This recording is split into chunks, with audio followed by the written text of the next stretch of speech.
Hello dear subscribers and viewers. Today I'm going to respond once again to the requests of my non-existent community for even more videos on arthropods, the most diverse group of animals of all time. And among them is a group we particularly enjoy eating, crustaceans.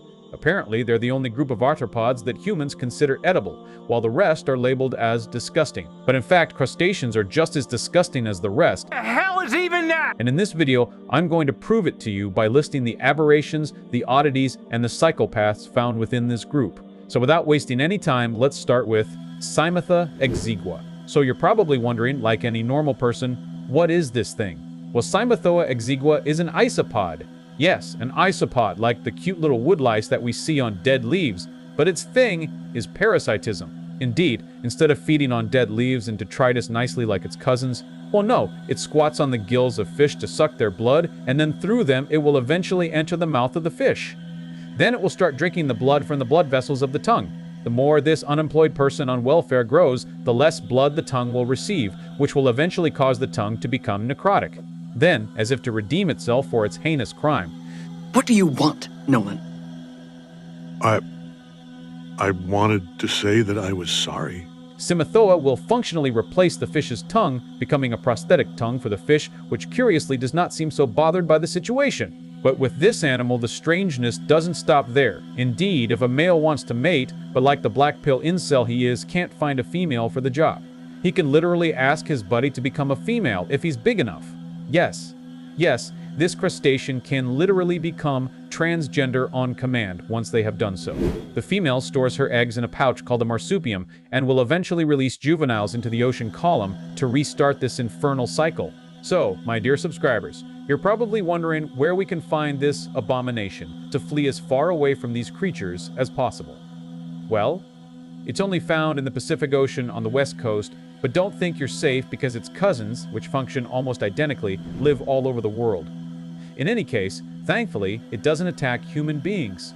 So if you want to be safe from Cymotha exigua and its cousins at 3 a.m., subscribe. It's just a suggestion. Number 2, barnacles. So yes, this thing, despite its mollusk-like appearance, is indeed a crustacean, and in the end is very disturbing when you look at it more closely. And as you can see, its body is composed of an outer armor. The wall, made up of 6 overlapping plates. At the top of the wall, we find the operculum, which can be opened or closed by the plates. And below the operculum is this. The animal that we never see curled up inside the wall to feed this creature projects its legs outside, which will serve to bring plankton and algae to its mouth, which will then be expelled. As you can see in the adult state, this crustacean is entirely static, being even more immobile than the campers on Call of Duty. Oi, oi, oi.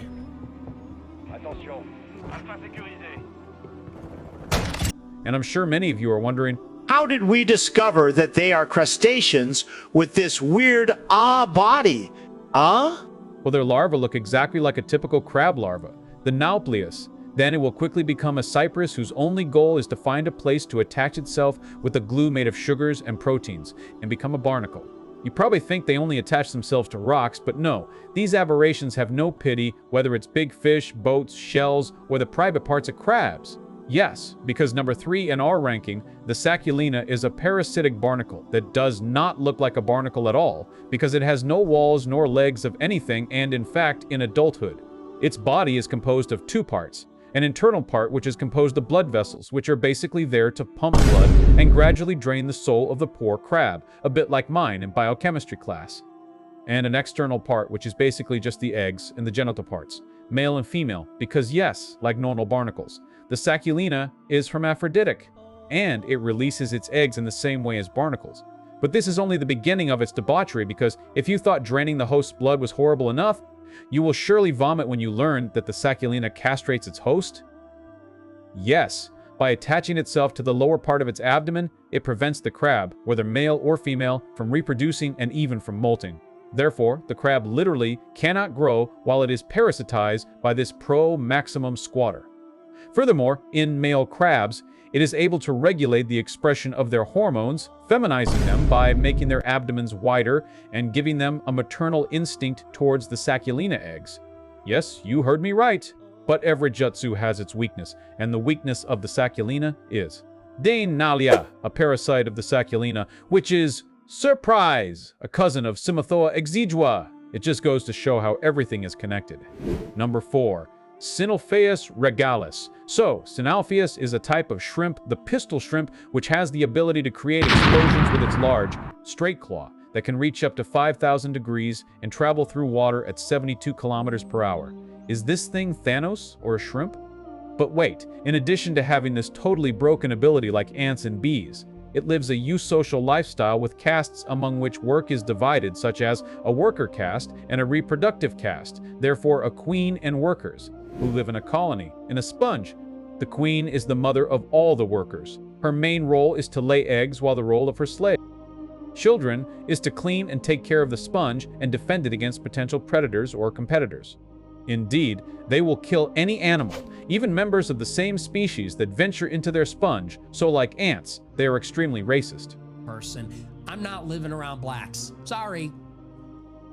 You know, I want white kids, and I don't want my white kids bringing home black people to marry. Number 5. The sand piranha. Like Simathoa exigua is a marine woodlouse, but instead of living as a parasite, a bit like billionaires, it lives in the sand at the edge of the beach in small groups. And there is one thing it is crazy about: protein, and it is ready to do anything to get it, whether it's eating corpses or eating living animals. Yes, you heard me right. Because this little demon is known to bite people's feet until they bleed, driven to this extreme by its insatiable thirst for protein. So very often people who go to the beach barefoot are ambushed by a gang of sand piranhas, emerging from the experience rather traumatized, but at least this offspring of Satan only lives in the North Pacific. 6. Bathanymus giganteus. Yes, it's another woodlouse, but unlike the others, it's rather harmless. In fact, the reason it's in this video is its size. Yes, indeed, it can reach up to 50 centimeters in length and lives in the depths of the oceans between 170 and 2,400 meters deep. It's a scavenger that feeds on carcasses found at the bottom of the sea, although they can sometimes hunt small animals or, as in one filmed case, get into a 1v1 fight against a shark and eat it alive. How is that possible? When he got his powers, all he wanted to do was help other humans. Then his father decided it was time to conquer the planet, so they got in a fight about it. How is that possible? He just wants to protect his world. How is that possible? Who knows? Curiously, they can survive for up to 5 years without any food, but if they encounter a huge food source, like a dead whale, they will enter a feeding frenzy where dozens of specimens come out of hiding and gorge themselves on meat to such an extent that they can no longer move after their feast, a bit like me after iftar during Ramadan.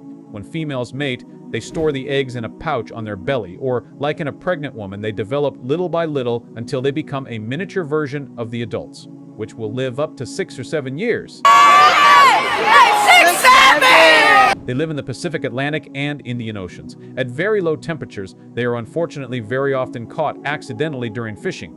And even if they are released, they will still die due to the stress of their ascent to the surface, even if in some cases they are caught intentionally to end up in ramen. Yes, ramen! 7. The Yeti crab. Like Bathanymus giganteus, lives in the depths of the oceans. But where Bathanymus lives in the cold and empty depths of most oceans, the Yeti crab lives near hydrothermal vents, structures created in mid-ocean ridges, which spew out water heated and contaminated by underground magma.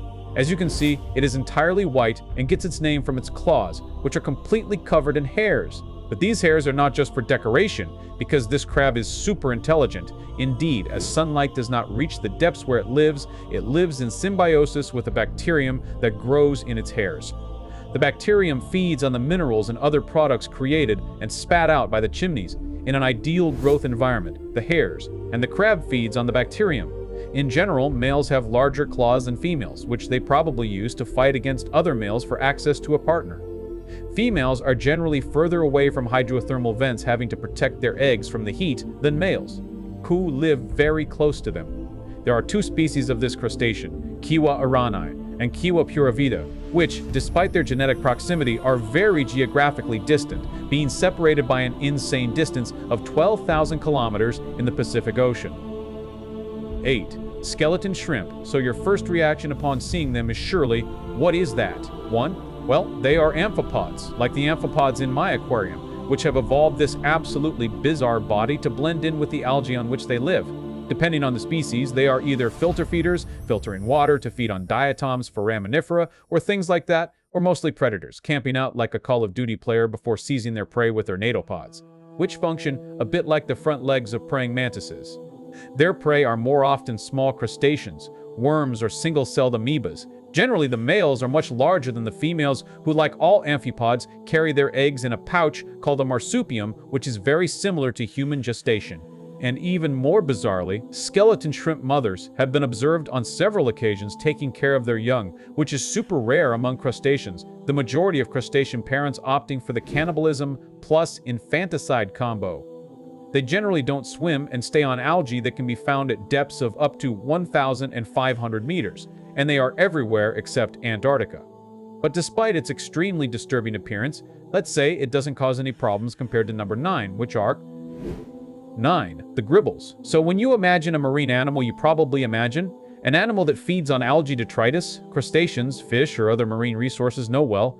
The gribbles have chosen to shoot themselves in the foot because they feed on wood. Yes, the wood that makes tree trunks the same wood. So you probably think, rightly so, that it's impossible since no trees grow in the seas. Well, in fact, they feed on the rare pieces of wood, branches, twigs, trunks, etc., expelled by the rivers. But not only that, because for a few thousand years, a chosen species, Homo sapiens, started to make boats, ports, houses, and all sorts of objects out of wood, and when the gribbles started to see this, here is what happened in their brains. Here comes the money. Here we go. Money talk. Here comes the money. From that moment on, they began to be a scourge for us. For example, many lighthouses, like the Bellrock Lighthouse in Scotland, were greatly damaged, while in some cases like that of the Trinity Pier Bridge, also in Scotland, the structure was almost entirely destroyed by these demonic isopods. Not to mention all the damage they have caused in ports around the world. In fact, to protect ourselves from them, we are practically forced to use certain types of exotic wood, which have a taste equivalent to that of English food for these isopods, which makes them avoid these types of wood, or even better, create a cement or metal sheathing to protect the wood of the structure. They live in burrows that they dig in the wood, which are generally 3 centimeters long and are occupied by a male and a female, forming a romantic couple, the male aerating the tunnel and the female digging. Then they will mate, and the female will lay her eggs in her marsupium. She will then give birth to juveniles, and these juveniles will then form couples and dig burrows in turn.